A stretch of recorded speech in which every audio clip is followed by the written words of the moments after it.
Clarification ఇస్తాను, వారు అప్పుడు చెప్పొచ్చు.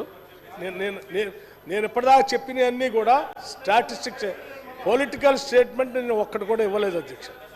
నేను చెప్పినవన్నీ కూడా అంకెలు ఇవి మీకు కావాలంటే మీరు కూడా వెబ్సైట్లో పోయి కొట్టి చూడొచ్చు అధ్యక్ష. వెబ్సైట్లో మీరు చక్కగా మీకు అంతా కంప్యూటరు మీరు హైటెక్ మీరు చక్కగా చూడవచ్చు సార్. నేను అన్ని పూర్తయిన తర్వాత డెఫినెట్గా I'm coming. I'm not criticising anybody.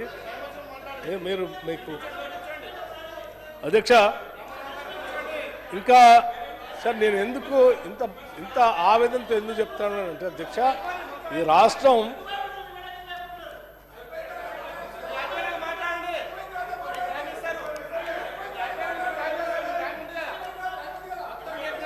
అధ్యక్ష నేను ఎందుకు తప్పనిసరిగా ఇస్తాను అధ్యక్ష, మీకు క్లారిఫికేషన్ ఇస్తాం, డెఫినెట్గా మాట్లాడవచ్చు అధ్యక్ష, డెఫినెట్గా ఇస్తాం అధ్యక్ష. నేను ఎందుకు ఇంత చెప్తా ఉన్నానంటే సార్, ఎందుకు చెప్తా ఉన్నానంటే మనది ధనిక రాష్ట్రం, చాలా కొట్లాడి దశాబ్దాల పోరాట ఫలితంగా తెచ్చుకున్న రాష్ట్రం, ధనిక రాష్ట్రం. దేశం అంతా మనకెళ్ళి చూస్తూ ఉంది. ఈ రాష్ట్రం తెచ్చుకున్నారు, వీళ్ళకి ఇంత ఆదాయం వస్తూ ఉంది, ఎంత బాగా అభివృద్ధి చేసుకుంటారో వీళ్ళు చెప్పినటువంటి హామీలు అన్నిటి ద్వారా ప్రజలందరికీ సింగిల్ బెడ్రూమ్ నుంచి డబుల్ బెడ్రూమ్ అవుతాయి. భూములే నిరుపేద ప్రజలందరికీ 3 ఎకరాల భూమి వస్తుంది, లక్షల ఎకరాల్లో నీళ్లు పారుతూ ఉంటాయి, అందరూ బాగుపడుతూ ఉంటారని రాష్ట్రం అంతా ఎదురు చూస్తారు, దేశం అంతా చూస్తూ ఉంది. అటువంటి చూసే పరిస్థితిలో మనం ఈ రకమైనటువంటి వాస్తవాలకు భిన్నంగా ఇటువంటివన్నీ పెట్టేసి చివరికి 20% 25% గ్యాప్ ఇచ్చేసి అవన్నీ చేయకపోవటం వలన ఏమవుతుందంటే చాలా ప్రమాదం జరుగుతుంది. ఉదాహరణ మనందరూ తెలిసిందే, ఆనాటి తెలుగు రాష్ట్రాలు 2 కలిసి ఉన్నప్పుడు సత్యం కంప్యూటర్స్ అనే ఒకటి ఉండేది అధ్యక్ష. ఆ సత్యం కంప్యూటర్స్ ఏం చేసిందంటే ఇక్కడ నుంచి సాఫ్ట్వేర్ ఇండస్ట్రీని అద్భుతంగా ఎదుగుతుంది అని చూపించి ప్రపంచం అంతా బాగా చూస్తున్న తరుణంలో టక్కున ఒకసారి ఉన్న వాస్తవం బయటపెట్టింది.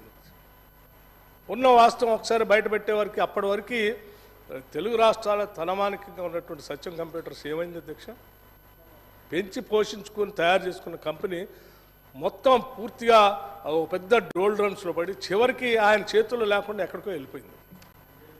ఎంత ప్రమాదకరమైన పరిస్థితుల్లో నెట్టివేయబ ఉన్న వాస్తవాలకు దూరంగా మనం భ్రమలు కల్పిస్తూ ముందు తీసుకొని పోయి లేనిదంతా ఉన్నట్టు చూపించుకుంటూ పోతే చాలా ప్రమాదకరమైన పరిస్థితుల్లో పోతాం. అలా పోకుండా ఉండాలనేటువంటి ఆలోచనతోనే మేము ఉన్న వాస్తవాన్ని జాగ్రత్తగా బయటికి తీసుకొని వచ్చి ఇగో మన ఆదాయం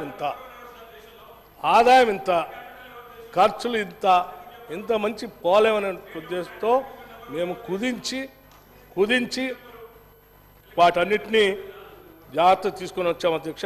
మీరు దయచేసి తప్పు కాదా ఇది చూపించడం వల్ల ఏం చేసాం అధ్యక్ష, 10 ఏళ్ళ నుంచి బీసీ మైనార్టీ కార్పొరేషన్లో లోన్లు ఇవ్వలేకపోయాం, బీసీ కార్పొరేషన్లో లోన్లు ఇవ్వలేకపోయాం, ఎస్సీ ఫైనాన్స్ కార్పొరేషన్లో లోన్లు ఇవ్వలేకపోయాం, దళిత బంధు డబ్బులు ఇవ్వలేకపోయాం, హౌసింగ్ డబ్బులు ఇవ్వలేకపోయాం, 3 ఎకరాల ల్యాండ్కి భూములు ఇవ్వలేకపోయాం, గొర్రెల పెంపరైన డబ్బులు ఇవ్వలేకపోయాం.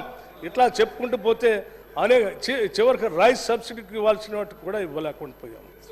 అందుకోసమే వీటినన్నింటినీ జాగ్రత్తగా ఆలోచన చేసి మేము ఒక క్రమ పద్ధతిలో బడ్జెట్ని తయారు చేసి హెల్దీ బడ్జెట్గా ఇచ్చిన హామీలు, మనకున్న ఖర్చు, ఉన్న ఆదాయం వీటన్నిటిని బేరు చేసుకొని ప్రవేశపెట్టాము అధ్యక్ష. దీన్ని దయచేసి అందరూ సభలో ఉన్నటువంటి వాళ్ళంతా రాష్ట్ర పరిస్థితి గమనంలో తీసుకొని కేవలం ప్రభుత్వం కాదు మేము కూడా సహకరిస్తాం, మనందరం కలిసి తెలంగాణని నిర్మించుకుందాం అనేటువంటి దశలో ముందుకొచ్చి అభినందనలు తెలుపుతారని అనుకున్నాం. కానీ అట్లా చెప్పకుండా ఇంకేవో మాట్లాడుతూ చెప్పడం కొంత బాధ అనిపించింది అధ్యక్ష. అందుకే